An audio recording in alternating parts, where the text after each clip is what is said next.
started the recording so we can have this ready. Now, can everybody speak? Or are they muted? Yes. Okay. So everyone's muted, and what we're going to do is during the Q&A, I'm going to encourage everyone to type in questions into the chat box. And then during the Q&A portion, Johnny, what we can do is go through some of the questions in the chat box, and you can choose to unmute people if you wish based on their question, if you need more clarification, something like that. Okay. I'll let you decide how you wanna roll. Hi, Patricia. Well, I would, rather than me start, I'd like to know what people are really interested in when it comes to cardiometabolic health, which, remember, also includes weight. Weight is part of cardiometabolic health. It's not the whole story, but it's the one that usually gets people into the door because they want to do something about it. But we're really interested in fixing weight, but we're really interested in fixing cardiometabolic health. And I'll explain the difference. But what I'd first like to do is find out what you guys are interested in. What got you into this to take time out of busy days to come here? What do you want to find out? Because I want to give you the information that you came to get. So anybody, if you want to just type something in, if you want to shout it out, whatever you want to do, I want to hear what's on your mind right now. I will keep an eye on the chat box right now for anyone who wants to type in some topics of interest or questions. And then the other thing that you guys can do, there's a little raise hand icon at the bottom of the Zoom box. If you are on a computer, look for a little box that says, reactions, I believe. Is that what it says? Anyways, you'll see a raise hand icon, and then that'll just move you to the front of the room, so we'll know you have a question in case Johnny's talking.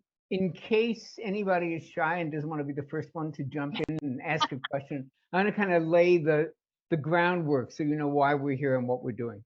So one of the most frustrating things to me, I've been a weight loss coach since I started at Equinox 100 years ago as a trainer, is when people go from diet to diet to diet to diet, desperately trying to lose weight and often doing everything exactly right, and it never works. And over the 32 years I've been doing this, I've found out that it's about a lot more than diet and exercise. Why do I say that? Let's look at vitamin D. There are people who are taking wonderful dosages of vitamin D, 5,000 IUs a day. That's what I take, and I'm in the sun all day, right? They're taking that, and then they go have their levels checked, and it's like it's low. It's like barely sufficient. Well, how did that happen? Because something internally isn't working right. Maybe their receptors aren't good. For those who still believe in cholesterol, I'll give you a perfect example. There are people who have very high LDL, and they've changed their diet 100 times and nothing happens. Well, we now know that there are LDL receptors, and sometimes the enzymes break those receptors down, so they don't have anything to catch the LDL and take it out of the circulation. My point is that looking under the hood often gives you a clue as to what's not working. We all think it's got to be the diet. We all think it's the macro. We're going to go from vegan to carnivore to 70% protein to 20% protein. But meanwhile, it's kind of like bailing out a rowboat. I used this in one of the newsletters. Bailing out a rowboat, you've got a hole in the bottom of the rowboat. But if you fix that hole, the bailing would work, whether you used a small bucket, a big bucket, your hands, it doesn't matter. It's not working because there's a hole in the bucket. And that's what I want to talk to you about in the seminar. How do we test for that? How do we find out if you've got indeed a hole in the bucket, in the bottom of the rowboat? Is there a metabolic issue that's preventing you from gaining weight or making you particularly susceptible to certain foods which put weight on you but don't necessarily put weight on your neighbor? So these are the questions we want to address, and these are the things we want to look at when we look under the hood into something that we call cardiometabolic testing. Should I show them that? We have a little brochure about it. I think this is so cool if you can see it. I don't know if you can see this or not. I don't see myself, but that's a brochure on the cardiometabolic risk testing. So are there, now that we sort of have that groundwork, I guess I should add one more thing. I'm the author of a book that's considered a pretty much of a classic in functional medicine called The Great Cholesterol Myth, that talks about cholesterol and cholesterol testing. I wrote it with a cardiologist. We wrote it in 2012. It got us on Dr. Oz. 10 years later, we revised it with all of the new research. And one of the things that a lot of you all may believe still is that if you go to your doctor and you get the good and bad cholesterol tests and everything is fine, then you're just fine. And that is just not true. It's not even close to true. In fact, it's almost medical malpractice that they keep telling you that that's true. So when people say to me, well, what should we test? I usually tell them, I'd like to see the NMR particle test. I'd like to see, and I list all the different modern cholesterol tests that really look at metabolic function. And you know what happens almost every time? They ask their doctor for it, and number one, they don't even know what it is, or number two, they know what it is, but they won't order it. And the reason they won't order it is because insurance won't pay for it.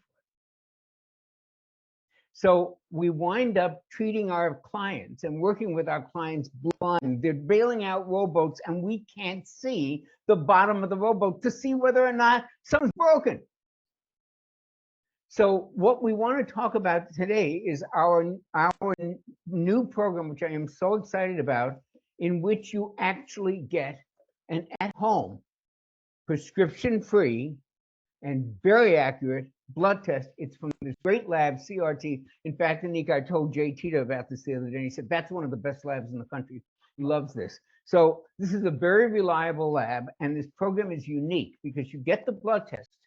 And I'll tell you and answer any questions about what it is. You do it at home. You don't have to have a blood draw. You don't have to go to a phlebotomist. You don't have to go to Quest. It's really just a finger prick. It's so easy. You can't believe it. It's a little bit of a fingerprint. And with that little spot of blood, and I'll show you what it looks like if you want. It is so easy. You put the spot of blood in the appropriate spot in the kit. You mail it in the pre-made wrapper and just put it in the mailbox. It goes to the lab. We get the results. You all get on a Zoom call with us, and now we tell you what's really going on. And for some of you, it's going to be a huge relief. It's like, oh, that explains it, and we'll tell you what to do about it. So I wanted to set that sort of as a basic ground of being of what we're really here to talk about, which is looking under the hood and getting some good data on your cardiometabolic function. And let me just give a definition of cardiometabolic if you're not sure what that means. Obviously, cardio has something to do with the heart. But we now look at, in functional medicine, in modern medicine, and what Peter Attia calls medicine 3.0, as opposed to the 2.0 that we all grew up with. In this kind of medicine, we are looking at cardiometabolic health as a continuum: high blood pressure, pre-diabetes, diabetes, obesity and overweight, Alzheimer's disease, and also, just for good measure, kidney, lung, and liver function as well, which are also influenced by this same process. The reason that people are now calling, doctors are now calling Alzheimer's type 3 diabetes is because it is in this exact same trajectory. And and the beauty of testing is that if you catch this early, you can reverse it.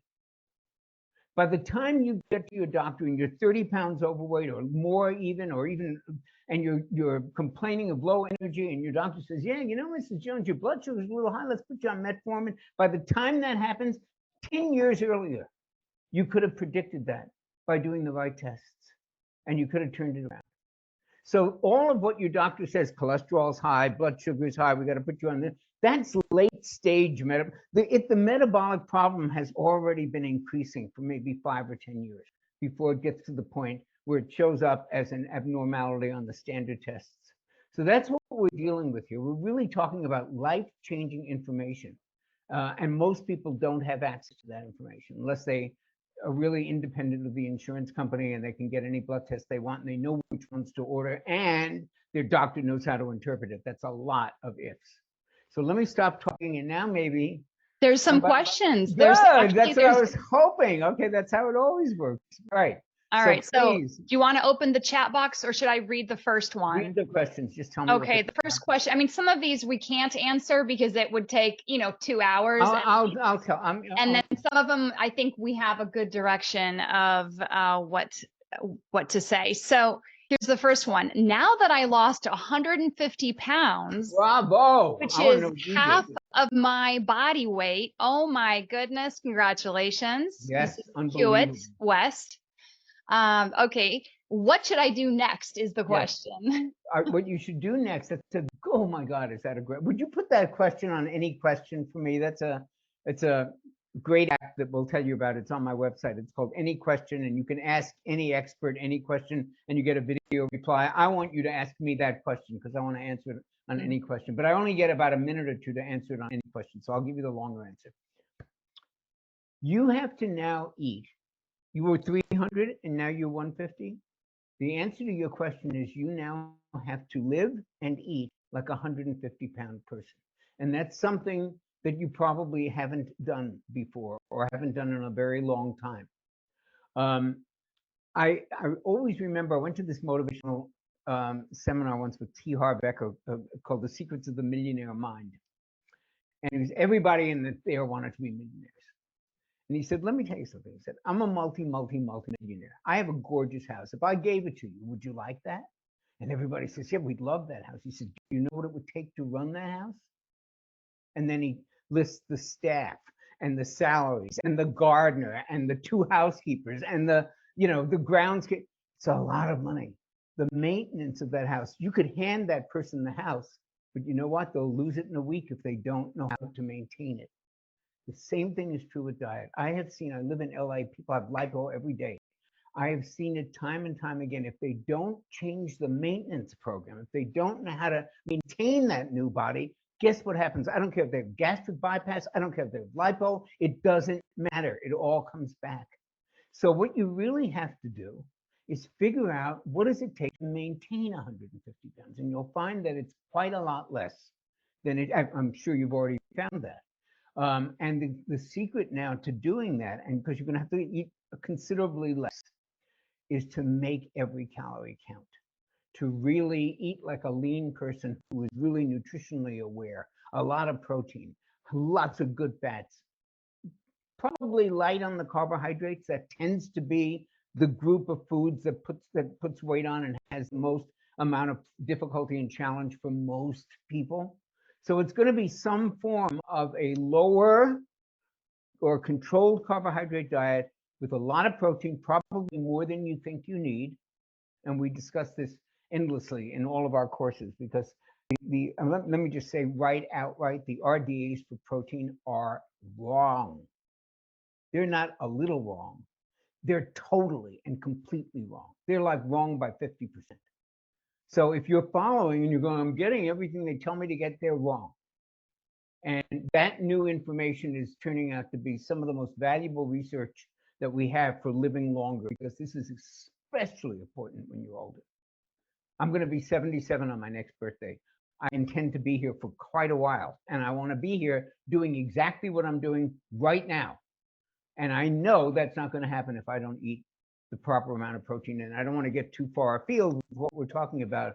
But when you ask, how do I have to eat now? You have to eat like a lean person. And that means the right amount of protein, probably at least 100 grams a day. Yes, I know that's a lot. It can be done. And lots of, green vegetables that are fibrous and stuff like that. And not so heavy on the carbohydrates. Potatoes, I think, are fine. It really depends, and it can be individualized. But yes, you have to get a really new headset about what diet and lifestyle will look like in this new body that you have worked so hard to achieve. And I'd like to add something too, Johnny. Please. It would be an incredible idea to do some strength training to increase your lean muscle, because that is going to keep your metabolism working really well and to maintain that 150-pound frame versus going back to the 300.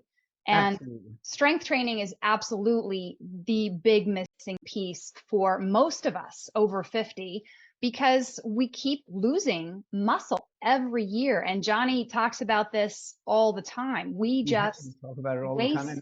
away if we don't actively work at keeping the muscle on our body. And that is part of the reason why we need more protein as well, because maintaining muscle on your body is incredibly difficult when you do not eat enough protein or essential amino acids. So even if you are strength training, by the way, there was a study that Peter Ritchie talked about in his new book where they took frail elderly people, not a good candidate for building muscle, but frail people, and they put two groups of frail people on a strength training program. And one of the groups got extra protein in their diet, sufficient protein in the diet, and the other was not supplemented with protein. The group that did the strength training did not gain any muscle. They didn't lose any, but they didn't gain any. The group that got the protein did. So the protein won't do it by itself, and the strength training won't do it by itself, but it's a magic combination. And I just want to give you this little peek into the research and where it's going. We now have a saying: muscle is the organ of longevity. You want to live long, you want to live well, it ain't happening without muscle. And most of you, I think, are here because of weight issues. So think about it from a blood sugar point of view. So you probably heard, if you've been following anybody in health, you know that blood sugar and sugar consumption is at the heart of most weight problems, most. Guess where sugar is cleared from the body? Guess what gets it back down? What lowers it when it's high in the bloodstream? Muscle cells. Muscles clear 80% of the blood sugar is cleared by muscle. So if you're losing 4 pounds a decade, and that's exactly what will happen if you're not doing what we're talking about right now, you are losing the factories that actually burn the sugar that you need to burn off so that you don't get pre-diabetic. So enough for the soapbox on muscle and protein, but those are very important components of the answer to your question about what do I do now. Start with that. Excellent. Do we have more? Our next question, we have Bert, who says she is focused on getting better health, hypothyroid, and adrenal fatigue. She would love to get off the medications. She's thinking about strength training, and would that need to come first for her, is what she's asking. She eats plenty of healthy whole foods, good fats, adequate protein. She enjoys the sun. She's working on cutting back on the alcohol, but it's been a struggle. And she wants to know what your thoughts are about that. I would say start with the strength training immediately. Actually, that's how I did it. Back in 91 or whatever it is, when I started working out and I started doing this stuff, I was a smoker. I was no longer drinking, but I certainly had been all my life. And I did not have any healthy habits at all, but I started by going to the gym. And I was not one of those people who had like a revelation. I went to that and everything changed and I came. No, I was one of those people who would go work, do a set of bench presses, go out and have a cigarette in between sets and then go back and work out more. So it did not happen all at once. But you need a portal. You need an entry level point. And we can talk if you were in one of our coaching programs, we'd spend a lot of time figuring out exactly what you need dietary in terms of your diet, exactly, calories, macronutrients, all that stuff. But regardless, you start with this portal. This is going to be part of whatever program you have with whatever nutritionist or health provider you go to.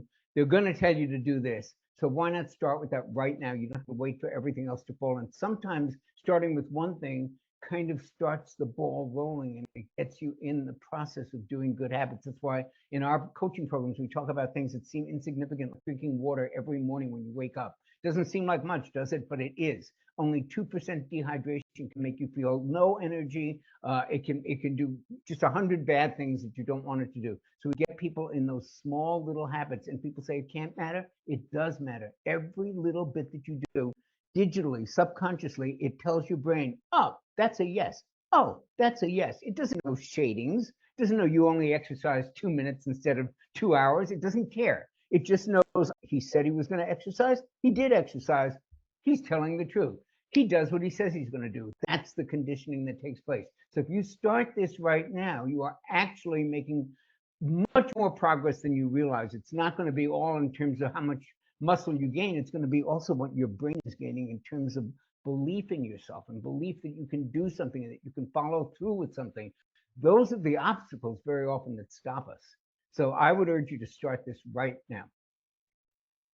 Awesome. Our next question is from Anne. She wants to take intermittent fasting to the next level. And I'll start by just saying one thing here about this. And I don't know if you've already done a meta fasting course, if you've only done have you done the free introduction for the beginners, or have you done the full meta fasting course? You have? Just you can nod yes or no. Did you do the whole meta fasting course? No, not yet. Okay. So it's a really good course. It's an inexpensive course, and it's a very good course. We worked very hard on it to give you really an overview of the different fasting schedules, the different fasting philosophies, the different ways to get into it. It's really not hard. It's a low bar for entry, and we show you how to do that. We have, I think we have a session on specific problems with women, with menopause, with postmenopause. So there's a lot of really good information in that course, and it's very accessible. All of our courses are meant to be like understandable by a fourth grader and like implementable, so that they're not overwhelming amount of stuff that you have to do. So I do really recommend our course very highly for that. I mean, people ask me all the time on tennis court, everything like, what about this intermittent fasting? And I tell them that's everything we know about it is in that course. And it's like a 5-day course. It doesn't take very long, and it's good. So the other thing I'm going to add, and to that, is I also think you should try it's not going to show because I have my background on. Maybe, Jonny, you can hold it up. You know, the blood test that we're promoting, the new program, I think this would be really helpful for you to take fasting to the next level. And I'll tell you why. In the test, thank you, Jonny. In the test, we have fasting insulin as a marker. And what's really important about that is, first of all, you've probably never had it checked before because doctors typically do not include that in your blood testing, your routine blood testing. Now, looking at fasting insulin, what's really special about that is, let's say, depending on the degree of insulin resistance that you have, will help you decide which fasting program to undertake. And that is one reason why I really think it would be important, because if you want to take it to the next level, there's a lot of levels in intermittent fasting and also, prolonged fasting. We have 36 hours, 48 hours. Do you need to go to that, to those ones? Maybe you do, or maybe you can stick with just intermittent fasting. Let's look at your blood work. Let's see what's going on with your insulin resistance. And let's also look at your hemoglobin A1C so we have a better idea of what's going on there. And if you have inflammation, your C-reactive protein, which is the other marker that is tested.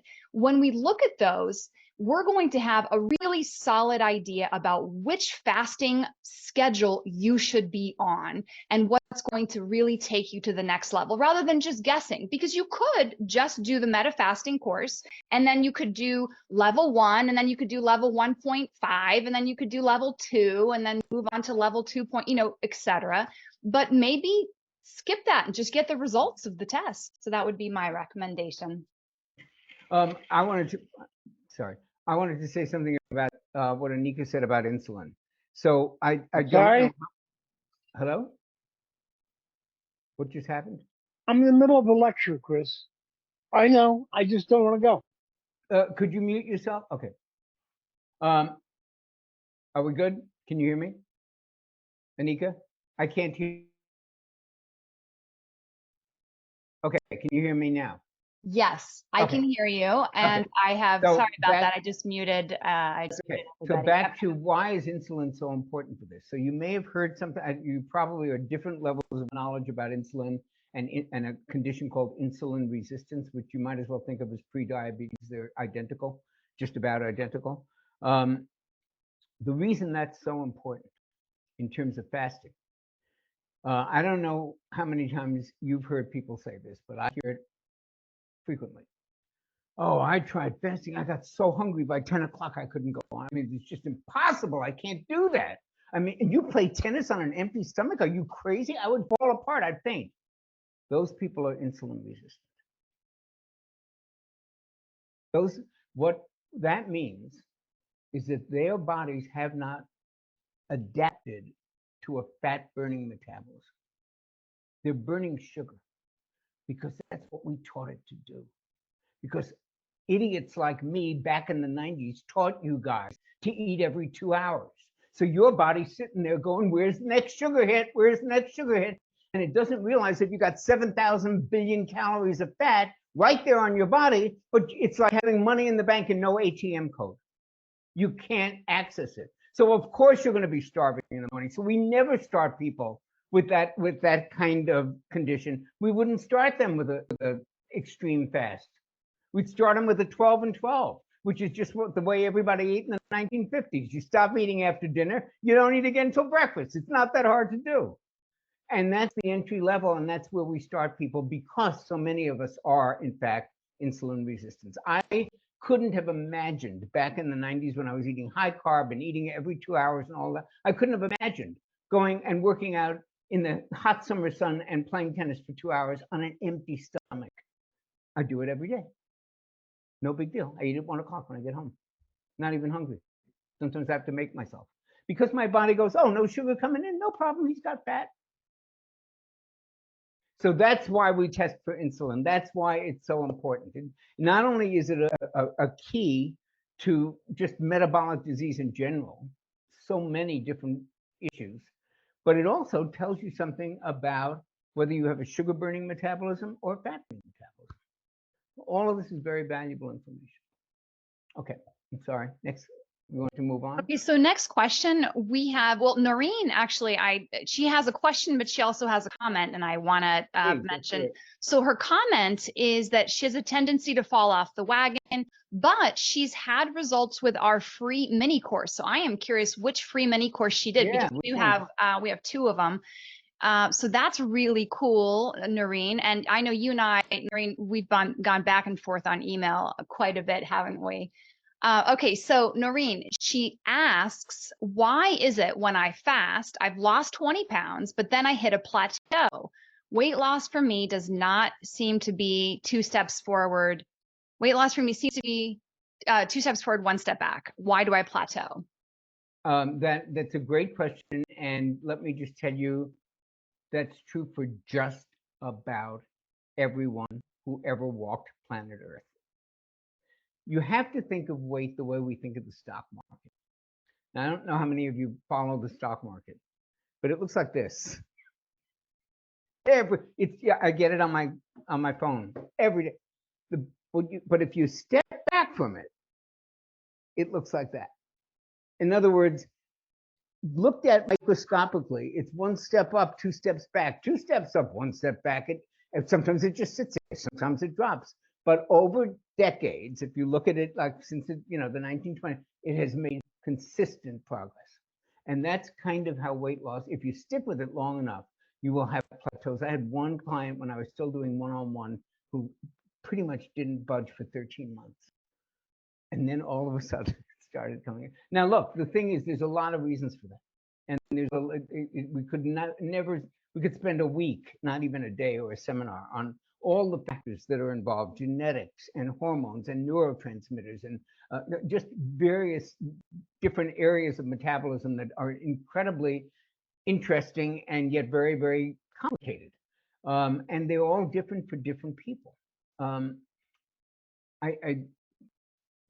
Very quick sidebar on this, out here in California, a lot of people are experimenting with medicinal mushrooms. And apparently people say, oh, it's this wonderful experience and it just opens up the world. And I just, and I heard people talking about this in tennis, and one of the people was a big fan of this. He said, oh, I did all these wonderful things and I gardened and I felt at one with the universe. And it was just, this is terrific, right? So one of her friends tries it, comes back the next day and says, that was the most horrible experience I've ever had. I will never go near one of those things in my life. I couldn't wait for it to be over. And I was thinking, that's what weight loss is like. You find a diet perfect for somebody. The next person tries it. They feel awful on it. So much to your question, Noreen, about weight loss and why does it do that? We all react so differently. I mean, mushrooms is a perfect example, a nice little organic substance, and it has vastly different effects on different people. So do asparagus, so does beef, so does, name your vegetable, name your fruit. They will have different reactions. Peanuts, wonderful food, unless you happen to be allergic and it sends you to the hospital in anaphylactic shock. So, there's a lot of variables, as Peter Attia, who just wrote the best book ever written on longevity and long life and covers diet and everything, says, in 200 years, we look back on what we think is true about nutrition right now, and they will be laughing at us. We're in the infancy of understanding this stuff. And so we don't know why are there such variations. We kind of know what works for most people, and we kind of know how to tweak it and manipulate it. But I wish there was a clearer path. I wish it was like particle physics. This is what happens when you do this. We all know it. It's 100% of the time, that's what happens. We have nothing like that in nutrition. All we have is the best efforts of people like us and other people who do what we do, trying to say, well, this makes sense and this works for you. And then ultimately, the test is, how do you feel? How do you look? How do you feel about how you look?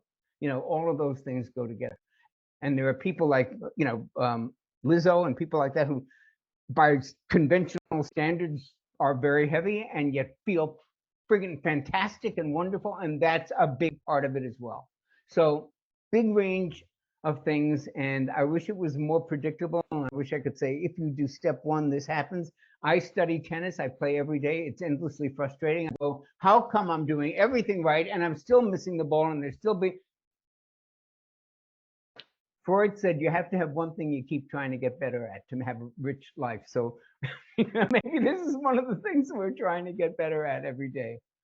And one other thing, Noreen, that I think would be really powerful for you to help break through the weight loss plateau is to do some testing. Now, I don't want to, sound like I'm just trying to promote the new test that we're so excited about, but it is exciting because it is exciting because it actually does help reveal some of the things that are going on under the hood. So, as we plateau, there's a lot of different reasons why we might plateau. Now, there's some normal plateaus that are part of the weight loss journey, which don't last that long. But let's say you're in a plateau for 3 months or, who knows how long.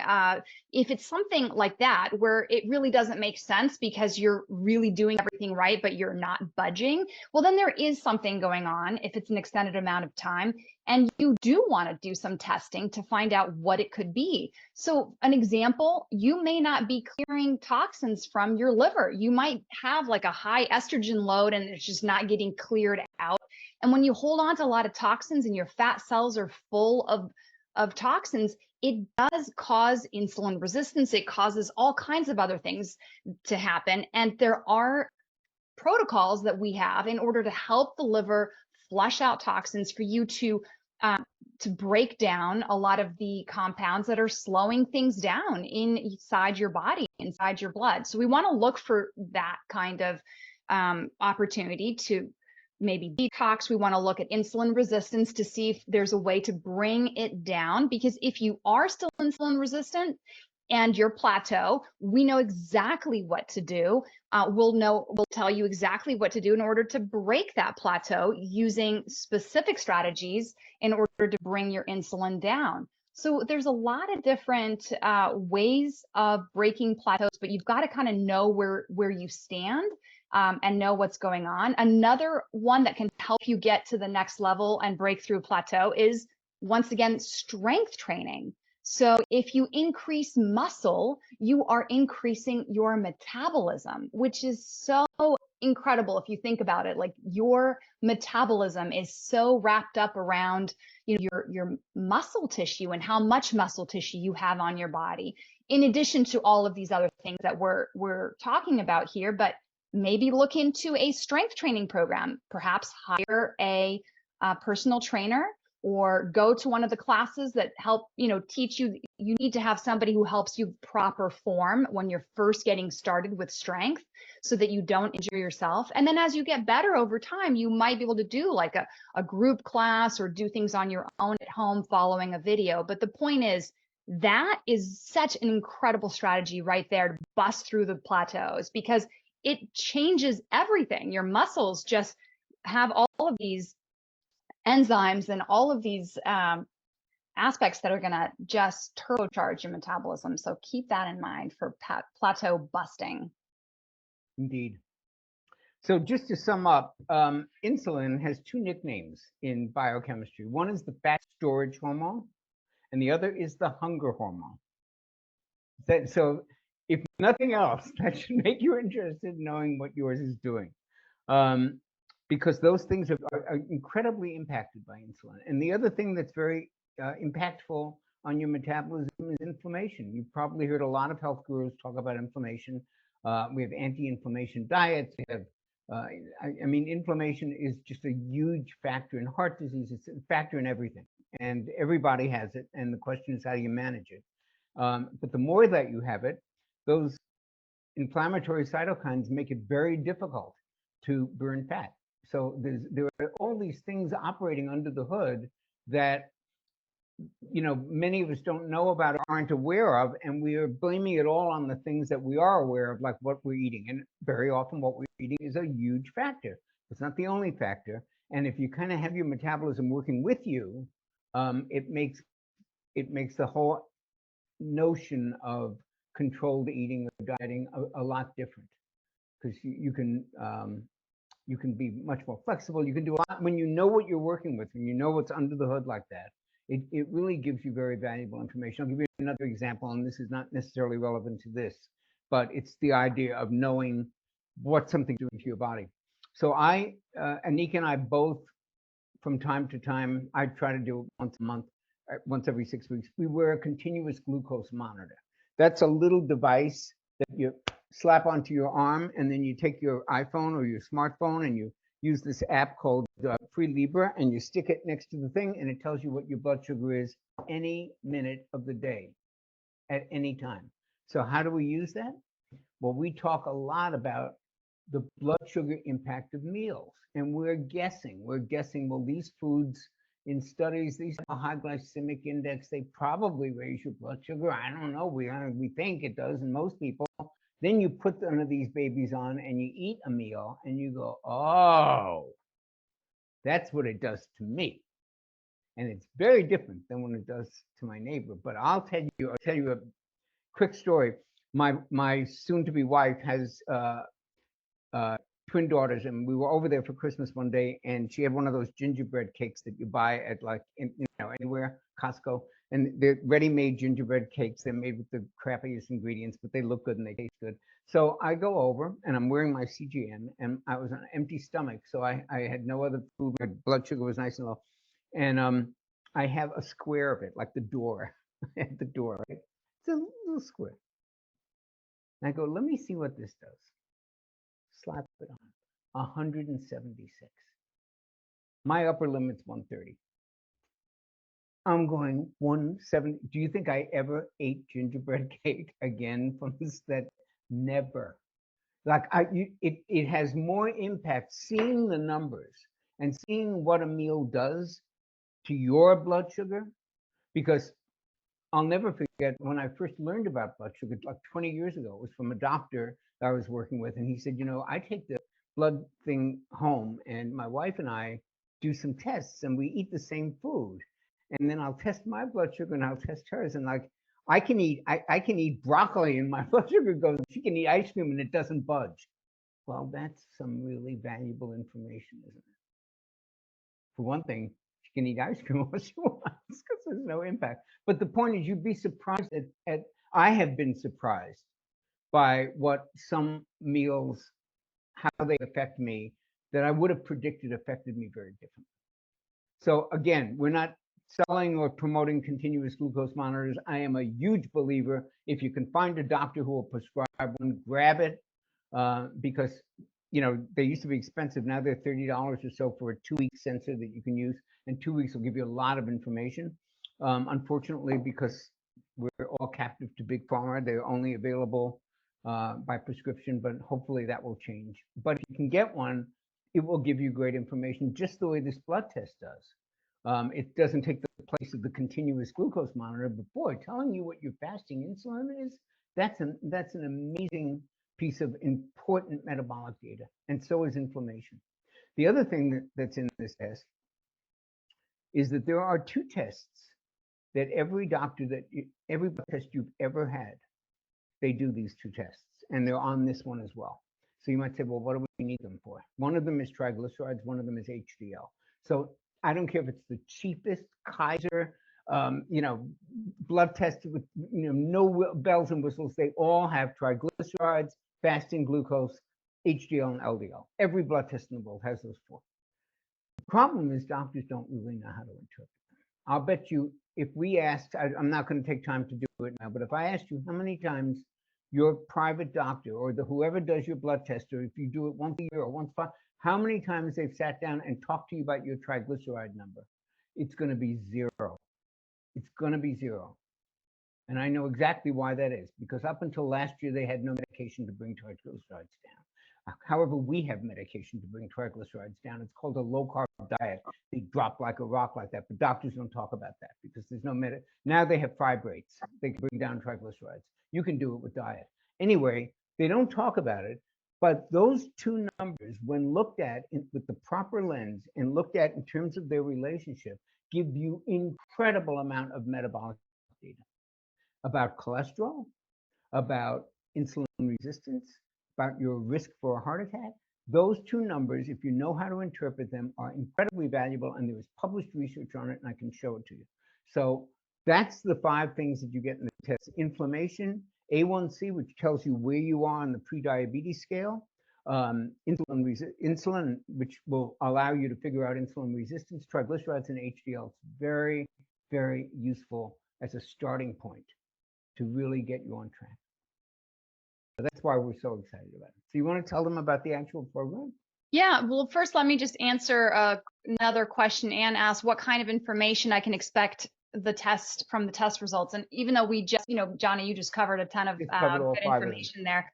What I'm going to just re-emphasize to all of you is what is amazing about the test results is that it helps us figure out what you need to focus on rather than all of these strategies, right? So all these different strategies that Jonny and I talk about for weight loss, for heart disease, for insulin resistance.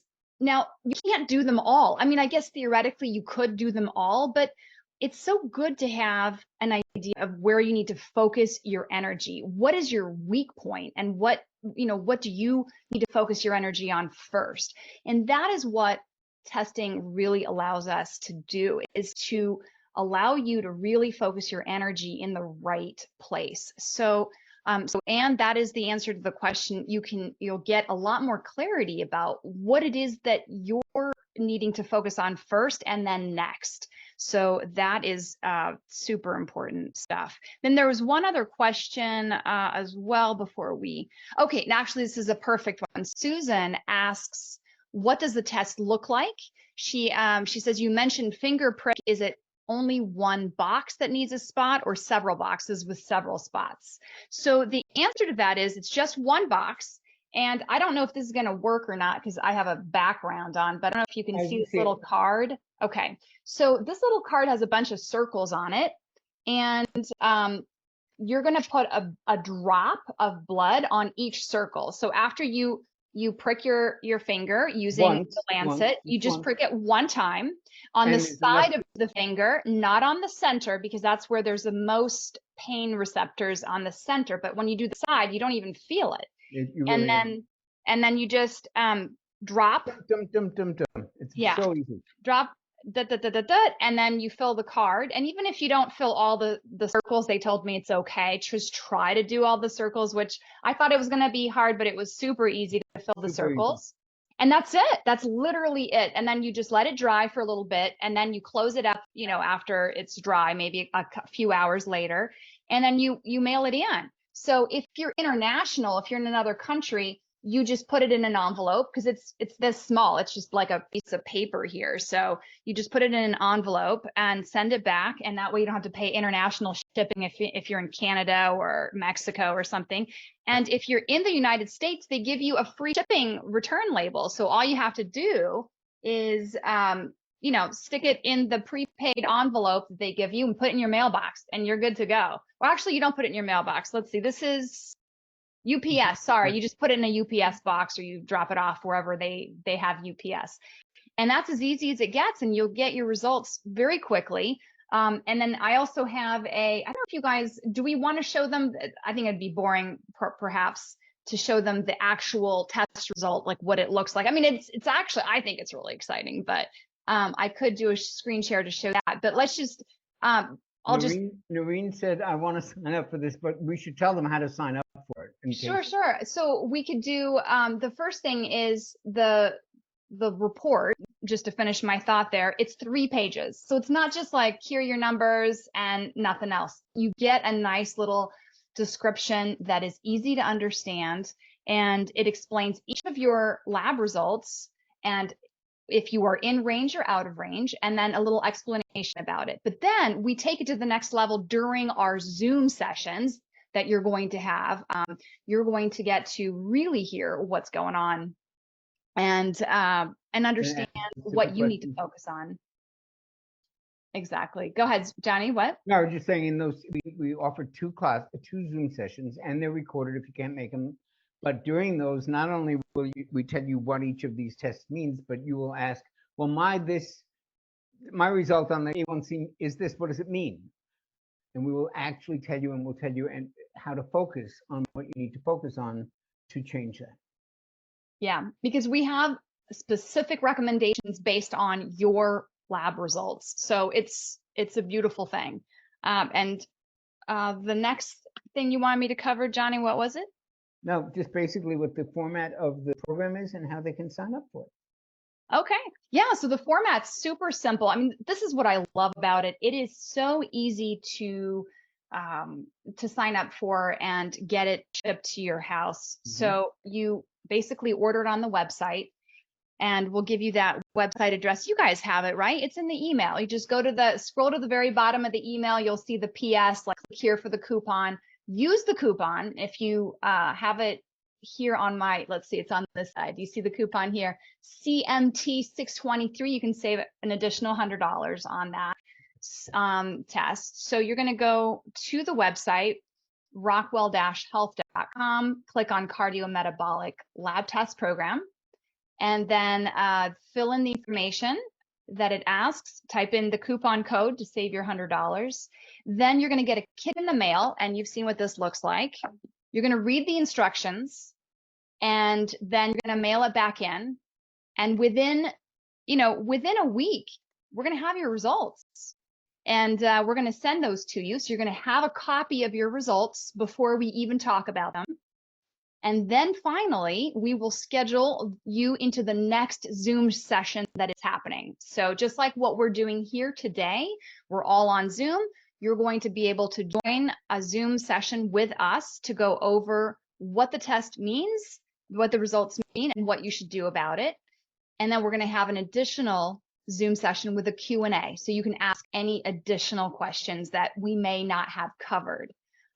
That's what we have lined up for you. So super simple. And if you can't make the calls, not a problem. We're going to record them, and you're going to have lifetime access to the recording just in case you cannot be there live. And then you can send us your questions by email if you can't be on the Zoom call. How does that sound, Johnny? Did I cover everything? Great. I think that's all. I think you got all of it. And I think you should probably tell them this is being recorded. So you can come back and listen. I know a lot of people came in towards the end, and we want you to be able to, maybe you're fascinated because you heard the end of this and you want to know what we were talking about before. So we will make this recording available. And I think you should probably tell them how they can sign up if they don't do it right now. There's obviously a time that they can do it on the website. Yeah, so they can, any of you can sign up right on our site. Super simple. I am going to recommend that you sign up as soon as possible, because we're going to close the group once we have a certain number of people, and then you've got to wait a month until the next group starts. So do it sooner rather than later so that you can get into the first group. And again, the website is Rockwell-Health.com. And then right at the top of the site there, it'll say CardioMetabolic Lab Test Program. You just click on it, and that is our page. You can watch a little video of Johnny talking about the program, and just click the orange button. And that's it, right? I mean, No, Am I think you got it. crazy? I think it's a super simple. This is. is like the easiest we've ever made a lab test. Like in past years, it's just been so complicated. There's, like you got to make an appointment with the doctor, the lab, Quest or LabCorp, and you've got to do all these things, and it's complicated. This is so easy. It comes right to your house. And more importantly than that is you get access to us talking about it and telling you what it means. And the last time I looked, your average appointment at Kaiser was 7 minutes, if you're lucky. So, we want to spend a couple hours with you going over everything that you need to know. And you don't have to be at both of them, if you've got enough out of the first one, but they're available there to go over in detail any information that you discover from the test and how you can use it and implement it for good results. Hey, Hewitt, I see you down there. You weren't you didn't have your camera on. This is the man who lost 150 pounds. Amazing. So amazing. Congratulations, Hewitt. Congratulations is right. All right. So, all right, guys, I don't see any more questions in the chat box. So I think that, I think we're good. You guys are good, right? Thank you all for being here and for waiting the whole time. We're very committed. I appreciate that a lot. All right. We hope I see you in the Zoom call. The next time that I see you, we'll be going over your test results, I hope. So think about it, and thank you for being here. And I guess we'll sign off. That's right. Have a wonderful evening, everyone. Thanks again for being here. Have a wonderful evening. Love you.